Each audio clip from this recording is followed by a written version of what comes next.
Hello guys, this is Aditya Joshi. MBBS in Philippines को लेके बहुत सारी अनसर्टेनिटी चल रही है। तो उसी पे मैं अब कुछ वीडियोस बनाऊंगा ताकि आपको क्लैरिटी आए, थोड़ी सी क्लैरिटी आए, भले ही पेरेंट्स हो या बच्चे हों, कि क्या चल रहा है, आपको क्या क्या एनालाइज करना चाहिए और दिमाग में रखना चाहिए। पहली बात आप याद रखो कि कॉलेज के द्वारा कुछ पेपर दिए जाते हैं और कुछ पेपर होते हैं, ऑफिशियल डॉक्यूमेंट्स की बात कर रहा हूँ।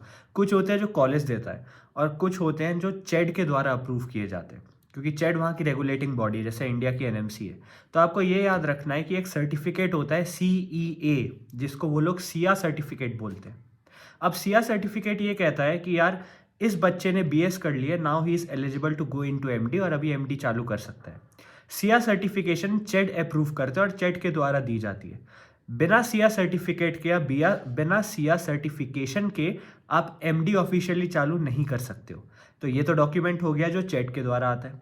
अब कॉलेज से क्या डॉक्यूमेंट आते हैं? तो बहुत सारे बच्चे कहते हैं हमारे पास एडमिशन लेटर है। एडमिशन लेटर यूजलेस होता है, मैं पहले ही बताता हूँ।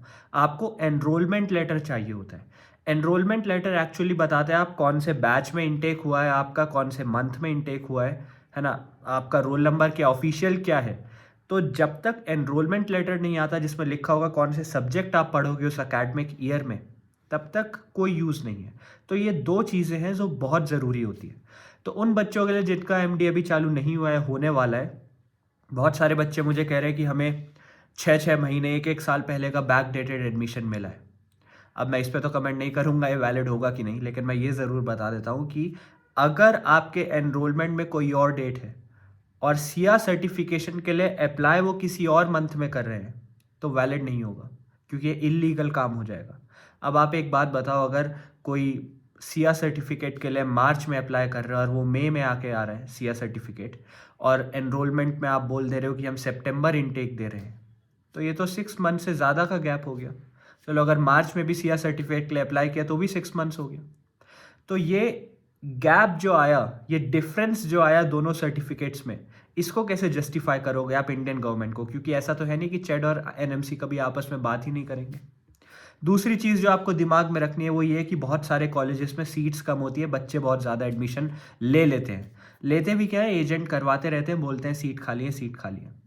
अब आप एक बात बताओ, अगर 250 सीट्स के एक कॉलेज में 700, 800, 1000 बच्चे एडमिशन ले लेंगे, तो क्या उनकी बैक नहीं लगेगी? खुद सिंपल मैथ्स है यार, सिंपल मैथ्स है, तुम मैथ्स जानते होंगे, करो भाई। अगर मिनिमम 6 मंथ्स की भी बैक लगती है तो ड्यूरेशन बढ़ जाएगी। एक और चीज़ दिमाग में रखने वाली ये है कि बहुत सारे बच्चे कह रहे हैं कि हमें अब लाइसेंसिंग एग्ज़ाम लेने देंगे और उसके बाद हमें लाइसेंस मिल जाएगा। पहली बात ये, अभी तक फिलीपींस ने नहीं बोला है लाइसेंस मिलेगा। अभी तक उन्होंने यही बोला था रजिस्ट्रेशन नंबर मिलेगा और उस बॉडी में एनरोल हो जाओगे विच इज़ रजिस्ट्रेबल और eligible to give licence. Eligible to give licence और इट विल गिव लाइसेंस में डिफरेंस होता है, वर्ड प्ले है। दूसरी चीज़ याद रखना, ऐसा नहीं होता है कि अगर आपने इस महीने में आपका एमबीबीएस ख़त्म हुआ तो इसी दिन अगले दिन आपका लाइसेंसिंग एग्ज़ाम हो जाएगा, ऐसा नहीं होता है। लाइसेंसिंग एग्ज़ाम में यूजुअली 4 to 6 मंथ्स का गैप होता है। जब आप ग्रेजुएट हो रहे हो और जब आप लाइसेंसिंग एग्ज़ाम दोगे, उसके बीच में मिनिमम 4 to 6 मंथ्स का गैप होता है ना?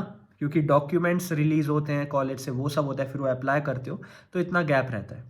और ये याद रखना है कि हमारा नेक्स्ट जो होगा, नेक्स्ट वन जो होगा, वो अब दिसंबर में होने वाला है।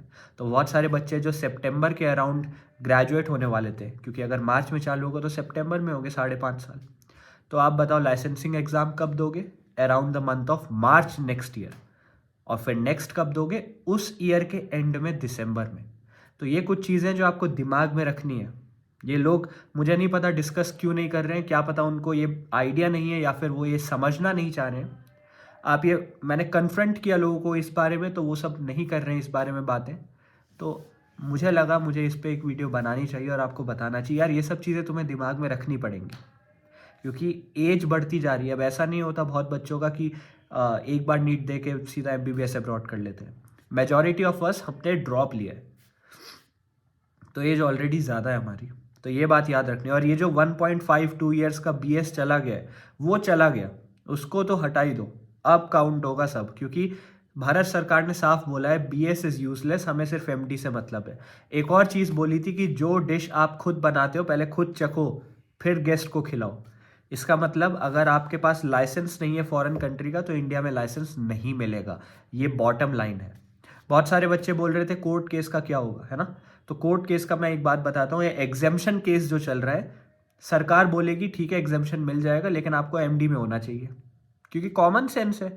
जब हमारा गैजेट आया था उसके 2 साल बाद तक ये केस खिंच चुका है, मिनिमम 1.5 ईयर्स तक तो खींच ही चुका है। तो सरकार बोलेगी ठीक है, if you were in MD then will exempt you. लेकिन हम तो एमडी में नहीं थे, हम तो बीएस में थे। 2021 नवंबर बीएस वाले बच्चों की बात कर रहा हूँ मैं। तो एक पॉइंट वहाँ पे भी आता है। इन सब में क्लैरिटी लाने की कोशिश करो, इन सब में रिसर्च करने की कोशिश करो। Thank you.